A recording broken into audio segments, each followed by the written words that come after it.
I believe God is saying more than what you're expecting, more than what you've been believing and hoping for, just more, right? More wisdom, more intellect, more joy, more opportunities, and increase in business, finances, right? And hey, look, this message ain't for everyone, but I do believe that if you are here right now and you've been in a season of waiting, you've been in a season of just perseverance, trying to, staying diligent, making moves in silence, I believe that this message is for you. I believe that God has so much more in store for you. He's a big God.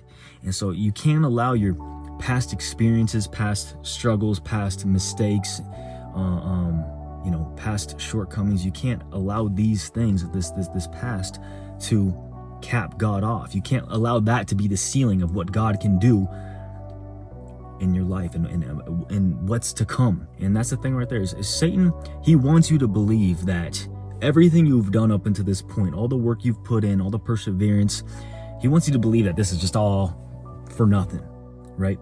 But I believe right now, he's telling you that you are about to celebrate a big win, a big fat whopping W, right? But you have to realize that this next level that he's calling you towards, this next level, it requires you to surrender. It requires you to let go, and it requires you to rest. Not be lazy, but to rest in his promises, rest in just knowing that he's got everything. He's got your whole life in the palm of his hand, right? He has plans to prosper you, not to harm you, plans to give you hope in the future. And, because that's the thing right there. There's a difference between giving up versus giving over and giving to him. And too many people, they're just getting way too ahead of God, and they're trying to take matters into their own hands. There's that quote, the right thing at the wrong time will always end up being the wrong thing. And in the Bible, we see the example of two men, Saul and David, right? And Saul, at this point in 1 Samuel chapter 13, Prophet Samuel actually instructs Saul to wait 7 days for him to offer sacrifices to the Lord before battle. And what does Saul do? He gets impatient, right? And he takes matters into his own hands because Samuel didn't come as quickly as he anticipated and expected. So he performed all the sacrifices himself, and then what happens? Samuel rebukes Saul, and God also rejects Saul as king, right? And then, switching gears here, now we look at David, right?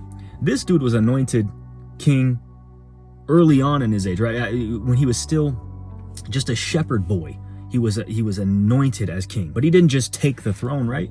No, man, he spent years running away from Saul, the same man that was meant to kind of pass the torch and mentor him, right? He spent years running from him, and instead of just forcing his way to the throne, David, what did he do? He just trusted God's timing, right?